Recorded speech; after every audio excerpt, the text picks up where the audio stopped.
Can you please introduce yourself to the viewers? And Okay. Hello, everyone. My name is Aiden. My Shan name is Jomung. someone I'm from Adelaide, South Australia. Australia. Wow. My mother is from my mother is from Shan State, from Lasio, and my father is from Northern Ireland, Belfast. Alan. I grew up in South Australia. Now I'm 23 years old, and I studied Bachelor of Arts and International Relations at the University of Adelaide. At the moment, I'm living in New South Wales, which is the eastern state of Australia. And for a job, for my work, I am a digital marketing consultant. And I'm also an investor. Investor. Yes. Wow. That's fantastic. Investor and trader. Yeah. Okay. So how does it feel for you of being a Thai people and living in Australia? When I was growing up, Yeah. the only way that I learned about Thai or Shan culture was from my mother. From your mother. And and from my grandmother. So your grandmother teaches you Thai. So how old were you when you first started learning Thai? So when I was maybe around 3-4 years old, my mother would get the big piece of paper with the alphabet. Well, and she would try to teach me when I was young the alphabet, both the Shan alphabet and Burmese alphabet. Wow! So at that time you learned like Thai and also Burmese simultaneously. Well, my mom tried to teach me, but I don't think that I learned Burmese very well. So how good is your Burmese and how good is your Thai? Compared to each other, Burmese and Thai, which one is the best for you? Which one can you use more fluent? Well, I'm not fluent in both languages, but I have studied Shan Thai longer than Burmese. So plus I studied using the book like this. Wow, Papin Dictai, yeah. Can you read it out? So yes, sir. Okay. Papin Dictai. So like I have the from grade 1 to grade 5, all of the books. And so I was able to learn Thai language more fluently than Burmese because I had a Shan language teacher. Wow. Shan language. When I was in Myanmar, I was learning Shan from some teachers. And I always try every day. I try to practice my writing, my speaking, because I have many Shan friends, so we try to speak in Shan. Wow. But so yeah, I'm all right with using Shan at a basic level. But with the Burmese, I cannot use it all. I can't speak Burmese at all. So your grandma trying to teach you the Thai language since the very young age, and after that you came to Myanmar and to keep on learning Thai as well. So yeah, when you came to Myanmar and learn your Thai from your Thai friends, so did you find it interesting or intimidating or something? I found being able to pick up the language was quite easy. Yeah, because Shan words are like one syllable, and then to make a new word, you add 2 words together to make new words. So it's very to understand like different words and how to speak the conversation. I find that Shan is a lot easier than Burmese, for example. I totally agree with that because in Shan language, yeah, like if we can speak, so I think the language is very easy to learn. Yeah, it's not as any other languages, like especially in English, like they have many like vocabularies and new words every single day, right? Especially Yes. and Thais as well. In Thai, they have if you see the Thai letter, you can never know where is the end and where is the start because it's all together on the long sentences something. Yeah. Yes. Actually, I think the Shan alphabet, the one that Yeah. they use in Myanmar, the Shan alphabet, I think it's very easy to read Yeah. because the Burmese, when you read Burmese, the way it is written is not the same as how it's spoken. Yeah, of course. But when you read Shan, it's written the same way as it's spoken, so it's very easy to read. Yeah. Everyone who learn Burmese have faced this kind of problem before, and it's Yeah. yeah. And yeah, that's very impressive. From my opinions, I think that it's very impressive that you are half Thai and half Australian, right? And you don't forget your like your own languages, right? Especially in Shan, and also you also good at English as well. So how about your father?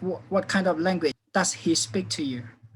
He use English? Uh, my father speaks English to me, of course, because he is from Northern Ireland, which is part of Northern the Ireland. United Yeah. Kingdom. So Yeah. they speak English there. But my dad, he studied French in university, so he can speak a little bit of French as well.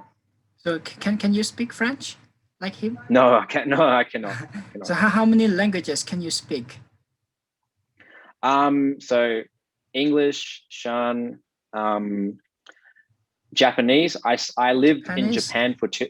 I lived in Japan for a year and a half studying. I did a study abroad there. Yeah. And so what I did is I studied there, and I also did an internship in Tokyo. And so I learned Japanese there to a pretty, I'd say to a intermediate level. So Yeah. I can speak Japanese. I can speak Japanese. And actually, I met the Shan community in Tokyo. There's a Shan community in Tokyo. In Japan? Yeah, there's a big, many Thai people in Wow. Tokyo.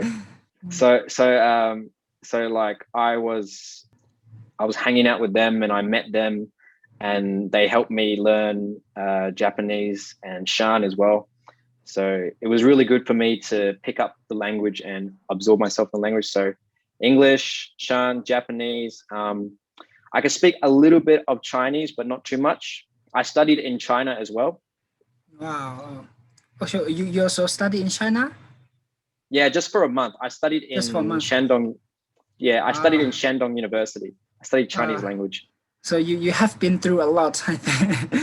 You have been through a lot because you have been to Australia and you have been to Japan and you also have been to Myanmar. So you have been to many countries. And from your Thai, I have heard a moments ago, your Thai is really good because the tone of voice or the accent that you use or your sound is very good. It's very clear that you can speak Thai clearly as Thai native speakers, right? Even, I'm very proud of that. Oh, thank you. I don't think I can speak as well as a native speaker, but I try to Okay. I try to emulate. I try to sound similar to the northern Shan accent because my family Thai Nữ, so we are like Thai northern nữ. Shan. Yeah. So I try to copy that kind of accent, and it's the kind of Shan that my family speaks. My grandmother speaks that Shan language, so I try to speak like that.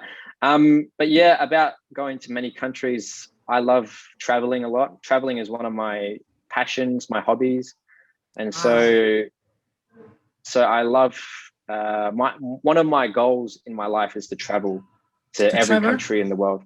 Yeah, I want to travel to every country in the world.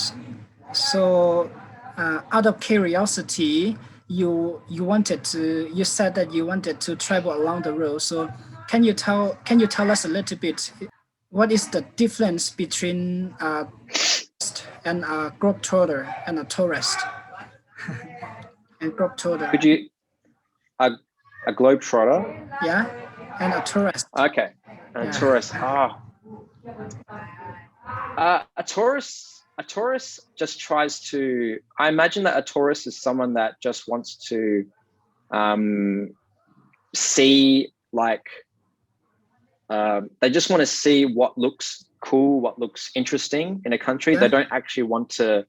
They don't actually want to go to the real native parts of the country and see like the villages or the true traditional culture. Whilst a globetrotter or someone that really wants to experience different cultures, they try to go out to the rural area to Try to meet the farmers, try to meet the roam alone. villagers. Wow. Yeah. Uh,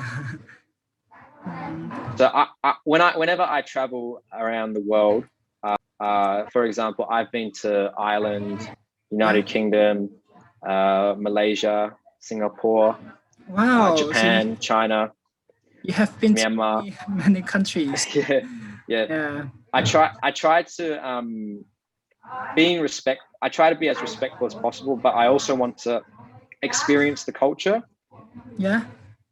So in China, for example, in China, in one of my university classes, we were doing a cultural class, and the teacher asked us to wear traditional Chinese clothes.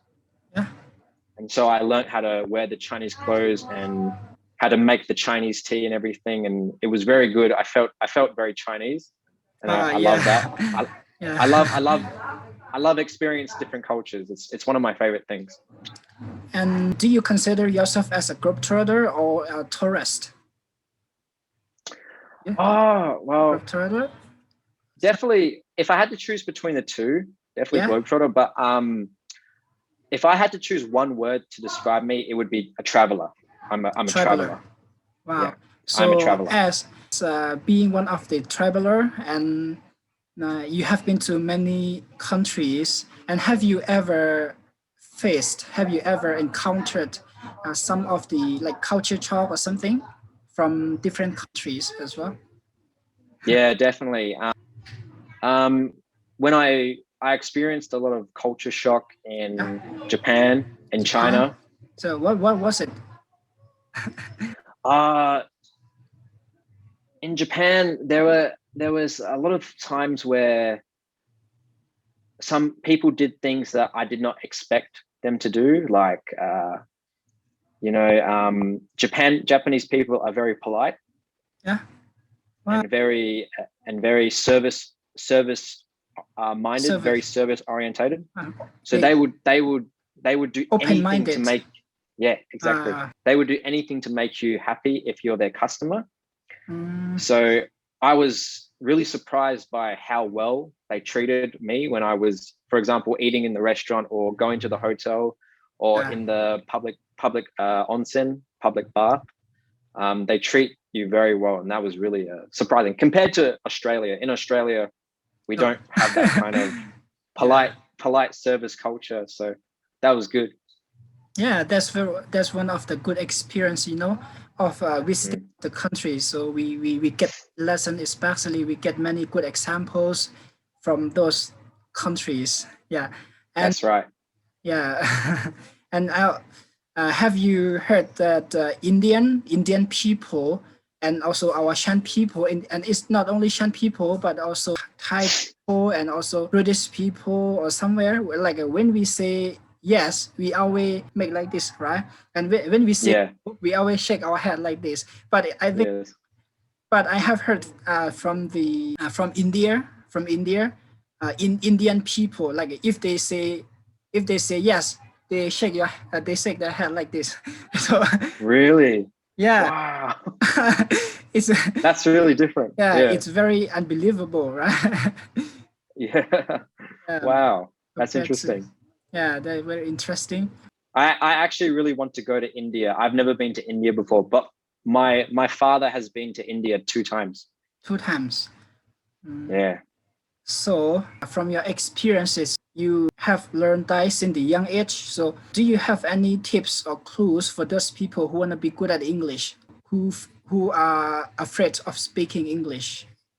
Um, if you want to speak English well, if you want to Yeah. speak English fluently, Yeah. you have What to would be your listen. message?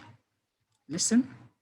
You have to absorb the English language every single day. So, for example, you have to listen to a podcast or YouTube videos in English, or audio books. You can listen to them, and also reading English material. Material. I find it really useful to for learning a language is reading. The more you read, the more words you learn, and the more you start to understand how those words are used. So, for example, someone who is learning English could read a book that's not made for teaching English, but a book that is made for native English speakers. If they read that, they will start to understand how native speakers use words, how they construct sentences. And basically you emulate what you read. And then when you speak, you'll sound like a native speaker. You'll sound more fluent. Wow. The more you read, the more you learn, basically. So reading, listening, and of course, practicing. Try to practice with your friends or your teacher, or even even go online and meet people. You can practice with people all around the world, because English is the world language, so you can use it anywhere. But the best tip I would say is just try to absorb the language every single day. Listen, read, speak, practice. Yeah. That is extraordinary. Yeah. Yes. I totally agree with you, right? Because I also learned my English. Actually, I've been learning English for around 6 years, for about 6 years. Wow. Yeah, but I'm when I was a child, I didn't have any chance to learn English at all. But even though now I cannot speak as any other native speakers, but I'm very proud of myself that I can speak the way that I can speak now. And because I also trying to like read a lot and trying to listen as much as I can as well in order to practice my English. I try to read, just turn the pages and my journey starts, right? So Well, I think your English speaking is excellent. It's extremely well. It's extremely fluent, yeah, articulate, and clear. I can understand you 100%. So yeah, you've been studying for you've been studying for 6 years. That's amazing. yeah. Well done. I'm really happy for you that you've achieved a very high standard of English.